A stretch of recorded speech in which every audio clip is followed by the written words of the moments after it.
Hey, I think charity right kan nei le do na. When it understand. Scholarship lampang kan phang don kon pui.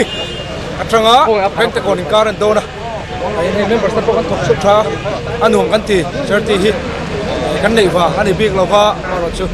Te kan thok khom den lo tin khom. Tui mal far te te. Ina tui le sia mang tu khan. Chami ta tan kan lo stop.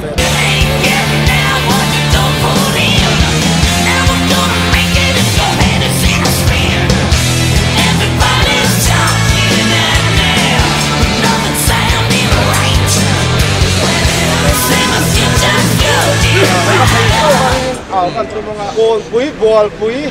thingdol le kolosi pa avain mi som le pakhat ha tran pui torak kan than chuan nia chuan khang mi som le pakhat ka tran pui tur te kha than hem ngai taka kan thot atang khan cheng sing khat le sang khat thewin kan tran pui thei do ne ni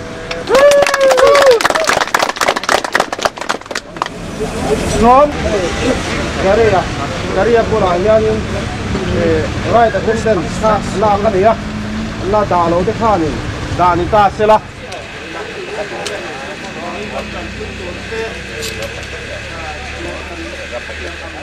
trong choi na kan hutte lan turin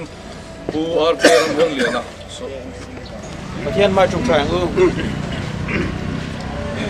lalpa kan pathian ngai tu Kovela iom lai ti dan zuin hey aizol understand ke kan pen suak le dona thara olam chan dam na chau hi tumani lova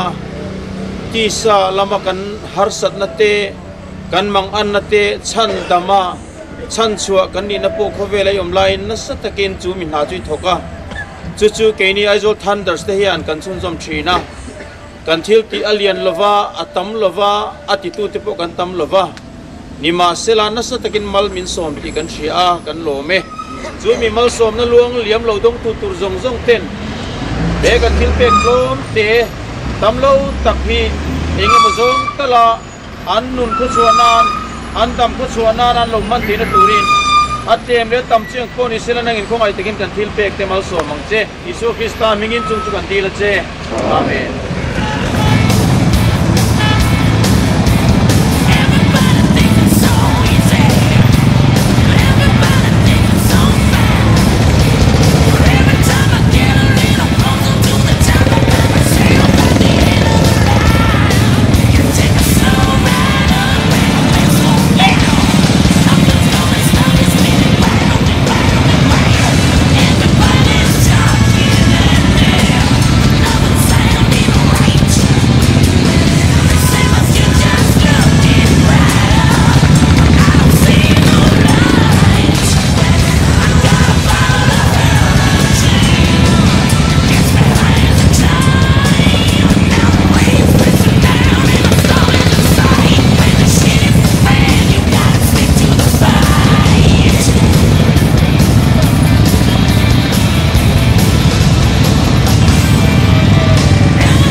Kan da sa chuanin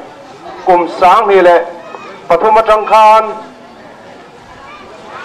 an tlan nak pawa right kan nei pa hian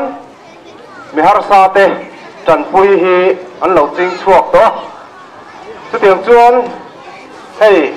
kumila po kumtina kan ti thin pa ngai agin he lam tlang tunga dari te right kan nei le ania helai muna tu te nge than chua tur ti kan hrelowa amai ro chu uai me hruai tu te kan dora an ning chan pui om nia an ngai le kan chan pui tur te min lo than chua saka an nin engkim ro man na min lo siam saka wangin ama sain an chunga kan lom le ni kan thilpek klan torte hi an thut muna hian an tan kalsona harawangin kan hlan menga helai ron chuak tur hian kan bei sei lawanga bazar somila bon pui he sum bei tham tak hi eyes Aizawl Thunderers Mingin kakan se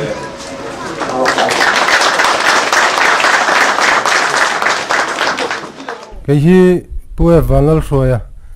còn bùi bằng là veng branchoi me vice president ni lai kan nia nei kan pi hi ming chu pi sang zatlingi ania kum som kwa le panga ani towa tuna hian kon pui bang la veng ai hian atunu inen an khosame kania lucky pura tanga ron chho ania kon pui ai hian afapa nu pui nei to an oma chungte ron belin huneng ma ti tang kha na oma amai ro chu rem chan una wangin yang hian ama in khosa ni tun ma chuan UPC ko hanten an engkola in le lote bo sai sakin na khosa huneng mo ti tang khan heti ringota ma ni chowa in le lo ngiang het po nei lo om hi tha in kan thelawa kon pui bang la veng ban suai me chuan thei tok choim kan khotang hoi tu kan VC tanen ruam han na siamin tiang chuan a chen na in le lo tu te ngai tua chuan kan VC lam ten thei tok choin sum le pai te an ngai tua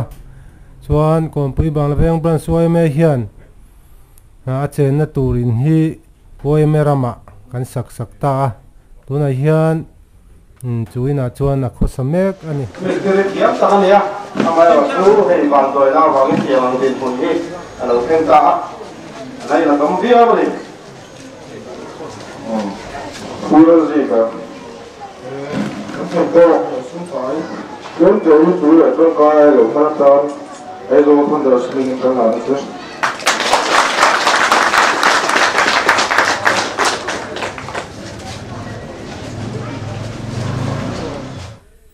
cái hi lal thang le na company banglaveng branch OMA assistant secretary nia group a hian oi thang pa group a hian committee member ani bokani pulalzi ka kabulami hian ia ani hi tunma chuan OMA ate pokan ruai tu te le member active tak mai ania fa pathum mi pahlir ania ani hi kumni kalta khan to sual van doi thak takina tok lo maya misual kutuarin chitarang chuan thadzai relawin tuna hian na thok theilawin a ta ania anu hi a theyang angin in lo fa mi puan su te mi chuat no tein ai lo thina chitiang chu an din mun ania tunma chuan mitai matak mai le in saklama te po kon pui khuwa hian kutnu tam tak om khopa mitai ma ania nima sela voinia hian hetiang hian ina engma thok theilawin om chhota ania ko do se khalo ding so sala ai me kang kang sang zo la lang mai zo la ai zo con da ai in pui na ke ke do con pui tu ya de se cái hi còn pui town joint OMA secretary sang khu maral te kania pulal mangai zuala hi than chuatel ania ani hi kum somli pakomi ania hei kan muang hian ake pani hi zenga kal theilo ania chuan tun malam chuan thei khok athui thina bazar ate thuin theiang angin thei khok athuya chunga tho chua mang te chuan ain chom zo khop angrenga amai ro chu hei kum te lo upa chho ve zela tin har satna fisel lo na tenan tlak buaka lo har sa chho tar yau maya hetia ama chawa ania du a kal chason zung thailo ani bok nen atan tur thleng khan har sat na alo tok chho ta chuan tran pui na theyang ang te sarkar lama te po mem ti te kan handap pui thin lai taka heti aizol thunder team tena tran pui na pek thei tur zinga kan hantel thei hi alom kan tia lung te ka han lam so le nok thela ni ta hiam yang chu aizol thunder team te Suatu te le tilaya local zong te he program ron bang te zong in zamanin chi bai kabuk chewa chuan he pol hi zora ma hian alai ding tam khut te maya pol ding apiang ten tran pui du na re ro tran pui du na tin lo kan pu de zela chuan mizo ni tinuam tu pol chi sang hi atam khotani chuan a zo tan dar tin te hi an pakom khop maya khun masalama te punda te po khan ti tilam chim lama te siling lama te so ta ra pui lama te hetiang hon he zoram mun thang sa an lo boin chang pui ngai tam tak tran pui nan lo cham doi tao chin ani chuan an pui ti hi ro pui kan ti tak zeta thut lo pe ti la ya kan lo ruam man lo a rem chang an thu nok ani min lo khe thiam turin kan han ngen ani when independence day puala thupek ani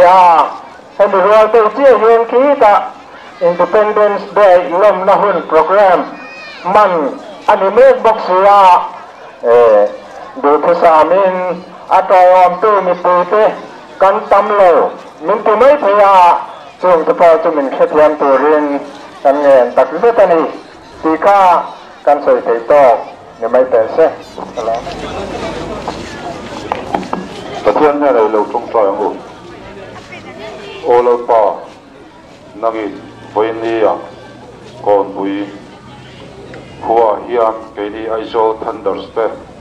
midang te tran pui thei tura hun tha min pe a kan nun na te min la zuwa zel awang hian i hena lom thu kan thila che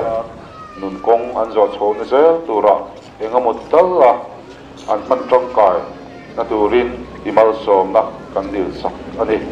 misuan voinia hian apetu tele adong tu te zong a hian nangin i tharawin i pangai na hi atharin min rian non tir le thau bokang che voinia program kan nei na tur kong sang kan pabak zela te po nangin min ong puyan kai fuetlat tur chein kanal pai so krista mingin kan dela che amen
Hun tối tế gần mà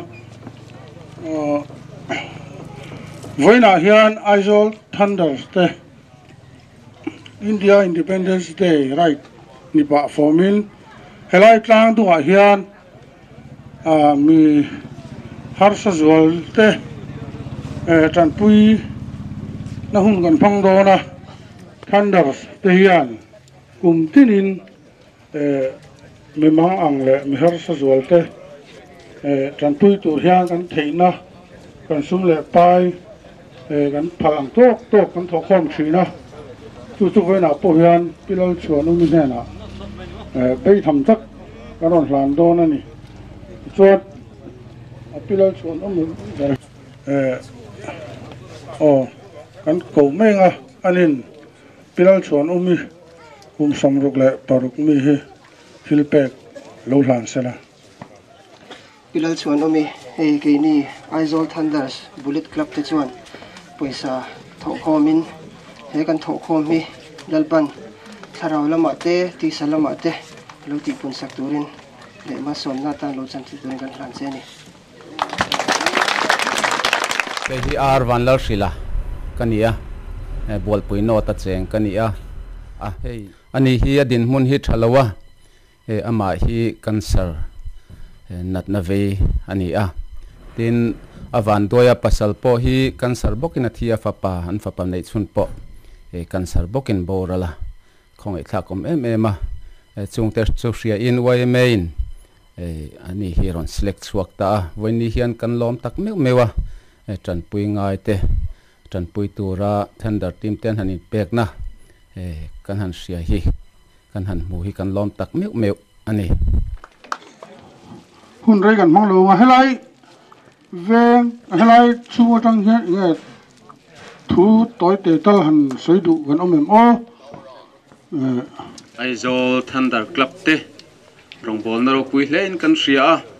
pilal chuan omi hi din hun te po kan ria te po cha komin kan ringa ani hi kan survey ani taksa chawle thut thin ani ten avan duaya apasal hi kan sarin boral to boka afapanei chun kan sarin boral to boka tuna hian atupa nen an omas atupa hi sikul kallai ani an pani hian an omati hian khosave noka khongai thlakom em chumi ria chuan Aizawl Thunder Club te ina tan puina in ron pe hi khotlang mi puite kan lom tak meu ani ti kha kan han soi du ni cái hay cái tệ luôn mà hết tiếng Anh nằng đi hết thì giàu dai thế nè mình lần ngay bôi mới lần cái rau bôi cái cái lò mà hèn hi bát hiền nó trăng cái xua cái gì lâu cho nó thấy lâu cái gì cái chỗ anh mà thì thấy lâu cái gì không ngày na nung mấy thì cái gì cái gì hết chung sen khát bôi cái thuộc thuốc thấy lâu mà sẽ bát hiền nó hậu sạc rèn rói lâu hi nắng mà ni hậu chung à thế này mình đang chung à thế thì anh hiền nó làm phèn tí lại nắng mấy thìn chung à thế cái mi rệt hay vất lẽng mà đi lâu mi tan po trăng cả này mẹ lâu lại luang chuộc thấy mẹ lâu hết thì ăn giặc pой사 sum lệ ba miền rồng xia miền rồng bể rau poi cái tiệc cả lòm em in vai chung anh lòm thu cả rồng soi anh chọc trai ô lal pa voi nia min chuan na le min om pui na changin lal pa helai mu sta min pe ka vain hena lom thu kan sila che lalpa kan pathian he kan thil pek tlom te hi lalpa an chung kota na mal somna ni theina turin hena karon nge na tin lalpa pichuan mi po voinia hian Aizawl Thunders te chunga lom lawan nang man hena lom thu soizok turin nangin voinia yan chan puyang che kan kalena zel tura nangin min shruai zel turin i fapai su Krista mingin hena karon dil che amen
sing khat sang khat thi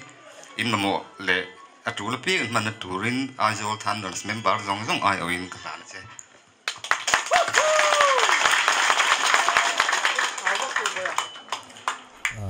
cái hi Zarzo lian na thingdol veng lai branch OMA president kania he kan omna hun a hi thingdol veng lai ania kabula thu hi hei kan in nei tu pa ber puro zika hei kabula hi thu a ani hi kum som sari le pakhat ani ve to a ama hi a enkol tu le chom tu ani maya adam lo enkol bera hi chu ro engi ania ani hi kum som nga le pakhat kum som nga borvel ani ve to a hetia box sapa an enkol tak tak ang hi kum som ni chung deu tho hi ani pa ber puro ji ka hian a enkol to ni pingur lian chungi lo ding chok sela thil pek lan turin pusi lian zama he poisa hi ngur lian chi ne Thunder min ka pet che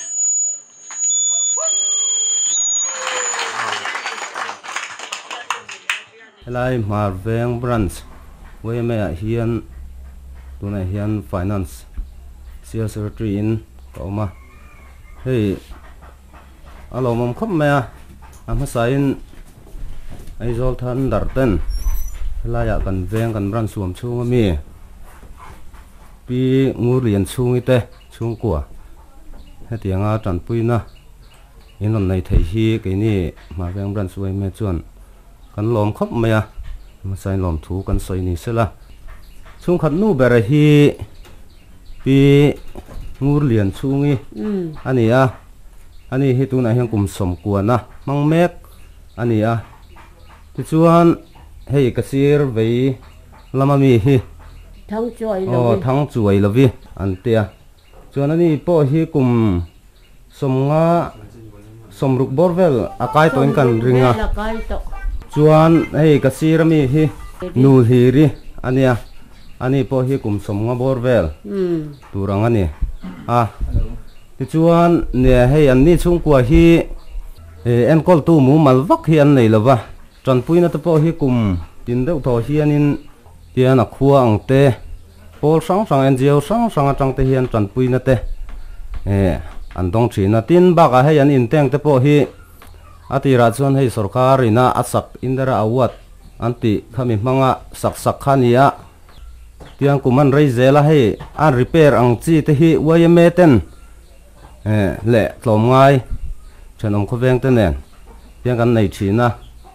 tiang hi an din hun chunia tianga Thunder ten inron sia po hi ke ni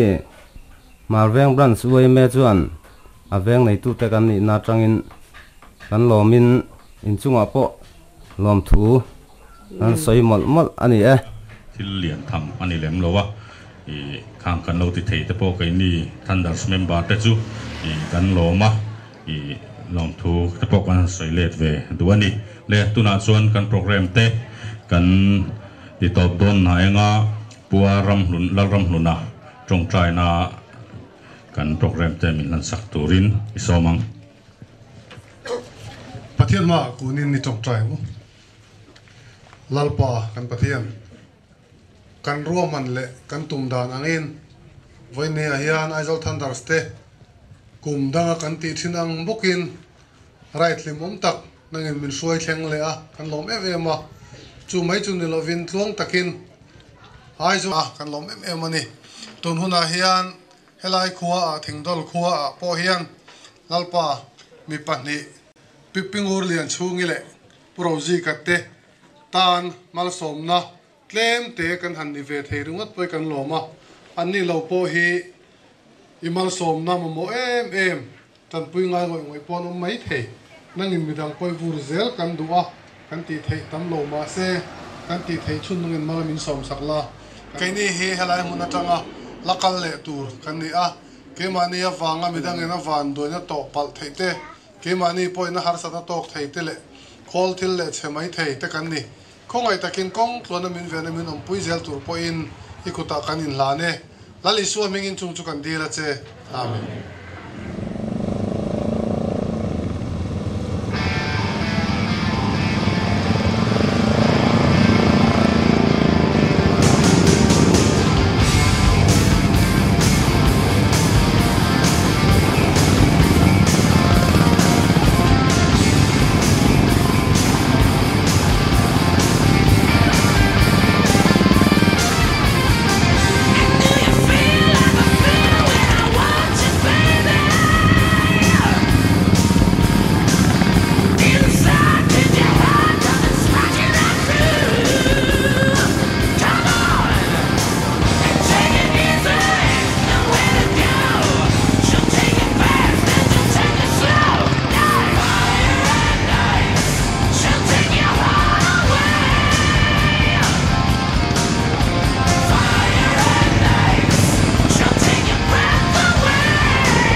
India remnani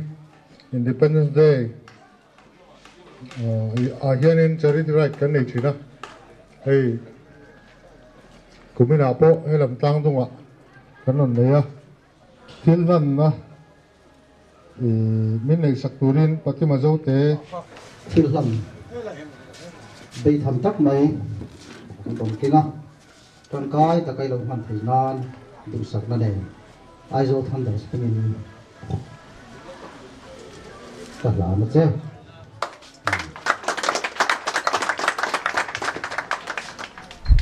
puti seilu na te chung kwa hi sang ni le som pali khan annu bike in asupala akeru atliaka chu in enkol na tur mai po om lovin tikhan fa panga an neya an har sabok sinen wai me te po in thi angin kanan en kola be burte le tong trai na hun te po kan va man sak thina amaro chu eile inzon alo ngai ve bok nen an pa eile inzong tura sum le pai dek chok tura han tho chua donin an pa hi amit thim alo ni ve bok nen har sang ren khop mai ho sak hi puti seilu na hi hun engemo kumli kumnga liam ta tang khan mit lampang thalo ani a ni sa te han ni sat nuaya te na han tho hian amit hi athim vek thina tikhan na po thok lei thei bok si lo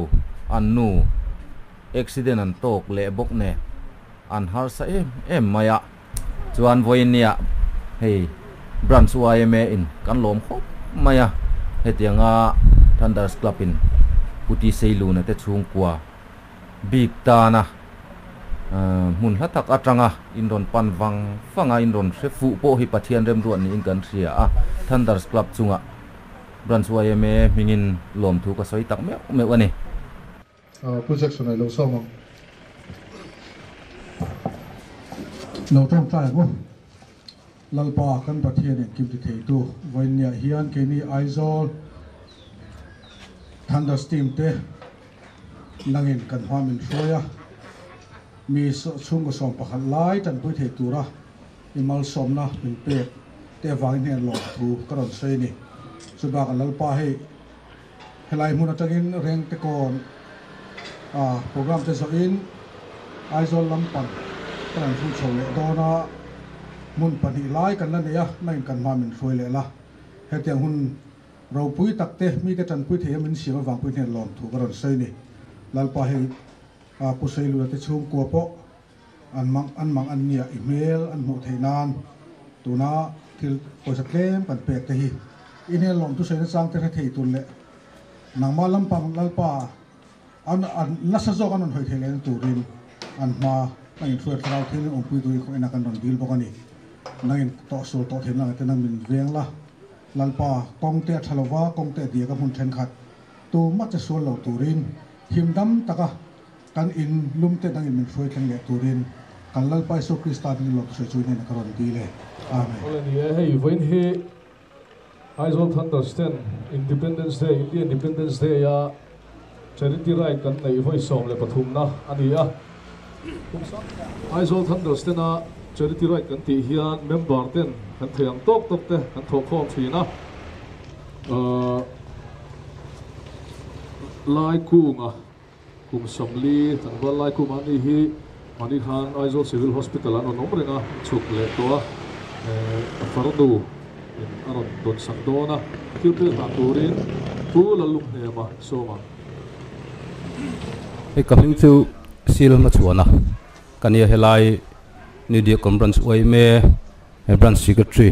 kania e pulai kunga hi anadan chantir le kim chang tak phei chu seitu ka thlem lova ding chungna ang deun om chowa tiang holin kala khatia an kal chauka azwal zela tiang hian ram tuile lovin a taksa chanve lampang che thei lovin zengin an om chho tamaya ama chawa om thin hi nia tuna enkol tu u na nu po hi hun sana omania mar che tianga nanna ten to ta ka hian au naw nu hian enkol lo thei lovin hetlai hian ompui ta chota chung chu adin hunania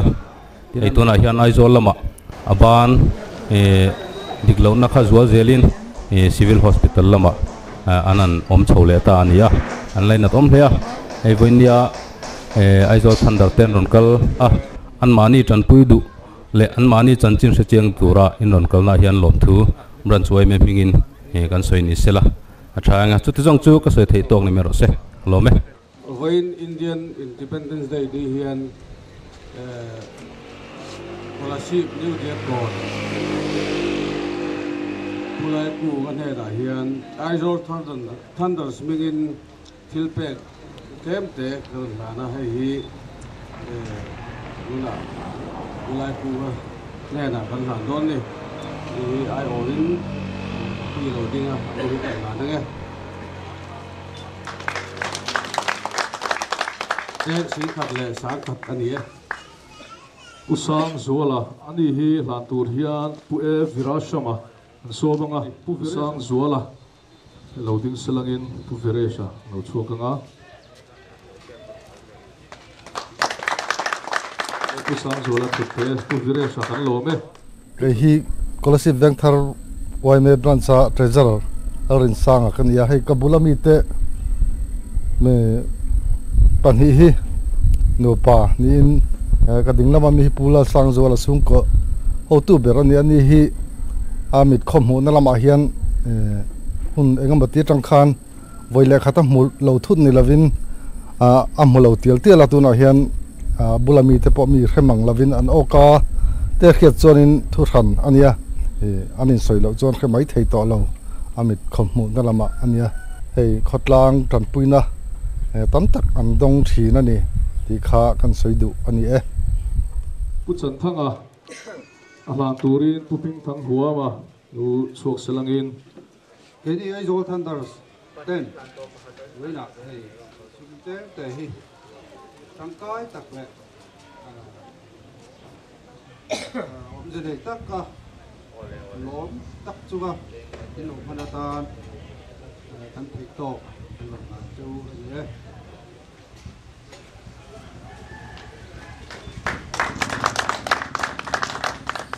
ole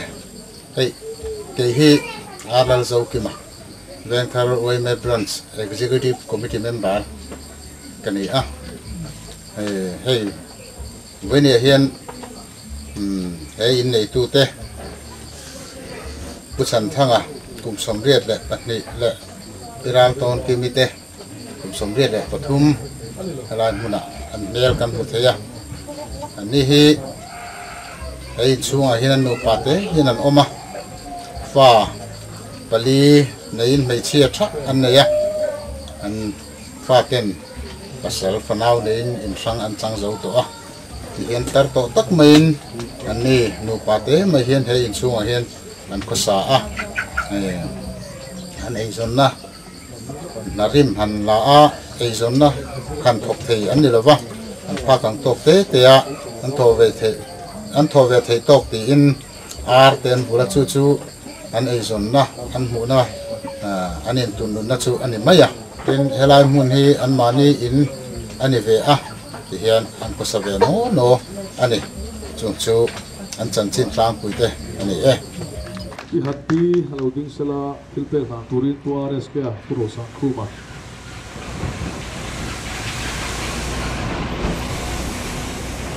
Independence Day ni na tin pethya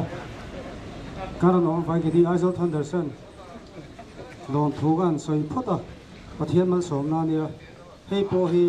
nangin lo man tang kai na do sam sa ber ka na che le hei ke hi HD daniela khuang puilam branch sa hianin treasurer na thok mek kania hei kabula thru hi bihat pi ania afanu hi jeng engma ti theilo tila a om topa ti chuanin ama a hisela an that deuh chuanin mu chungin a thu ve sam theya la te chu phiar ve nok tiang chuanin an nu fa in an in zon ve an theyang angin pitar po hi pihat pi po hi tun lai pheichon mau tuai te po dan ni chia lo ma se ngei ai chuan tin an han khor ve lop chang te po oma chu tianga khosa chun ni atin an in le lo te hi Salvation Army lamin nikum masa lai lok khan an han sak sak ve nok noka ti chuan salvation lam hian in an enkol tha em ema tun theng hian in thatin cheng zanga in an la tran pui nge nge a chuan tuna hian na fanu jeng kan tia hi anuam sam lo adam lo nge nge a chuwang chuan hei an mak pa te mun danga om to po an han cha a in chung lam pakhat enkol ngai bok si chu chu an din mun tuna an khosak dan tlang pui chu ani kan soi to thin ang khan Aizawl Thunders te hian Independence Day te remnani te Christmas dona te hian charity right kan nei thina chu he huna hian khotlang te karon ti boi thina chu ti chung chuan chanpuina kan pek te hi abei thama heng ai tam le hem han hei aya in hem han na tlap tu zok te poi ti kan du em a amal chu ha kan thei to pani a min don sak tu te point lom taka min don saka khotlang te point a lom taka min lo don puya min lo thriat thiam pui turin kan han ngen ngal du chewa min lo buai pui na lom thu kan han soinon le ni selangin khotlang ai owa thu soi tur kha lo ding chok selangin le ama sain Aizawl Thunders te in zawai in voinia hian in chunga lom thu kan soi duwa ma sain hi arlal zokima kania hetiangang mi data namal som na ni tura ril ru le ngai tu na senga mani sum le tha po uilova ke in pen chu ka hi ro pui le in ka ria a voinia hian atong tu din mun lampang ai ma puwa a khotlang ang ko hian lom tu soi na tur kan lang khotin kan ria a kun sei tak man na chian ni lova sei tur phei chu soi don ni la au nual amaro chu khang kha ni sela atop pera ka soi duwa chuan voinia in thil pe in tho chua in fe chua na zong zong hi pathian in mal somin a aina sa zoka in pe theina turatan chak le zuala in kal theina turatan pathian in mal asomang cheuti hi kan ring tlata in pek na zong songa lom thu kan soya in kal lezen na zel tura du sak na sang ber voinia hian kolasip abik takin helai lo boy som tu te lo boy pui tu te mingin chung chu kan soi du ani in zawai chunga lo me pu zo te kan lo me an hun ti top na le pathian he na lom thu soi turin pu man liana soma trong trai u lalpa voinia hun rei takatanga kan tuan to Independence Day right Aizawl Thunders ten kan neya tuhun hunai lalpa kan hun kan hang me kanin telai kolasi puna nipali ne na kan tha kan to thimpe kan ha na lalpa he te hi han mal som na ke inin lalpa ti thei chung zong kan nei lowa kan thimpe te nangin mal soma iti pun sak turin kan on di lani isuan lalpa tuna hian ho tu ten kai buat sai me ka kan ho ko ate harasat na te nei lova tuang taka fisel na chane lir thei tuang taka kan khal thei na turin minom pui tur le kan kalsan tak te nangin om pui zel turin lali suwa kristamin kanon hane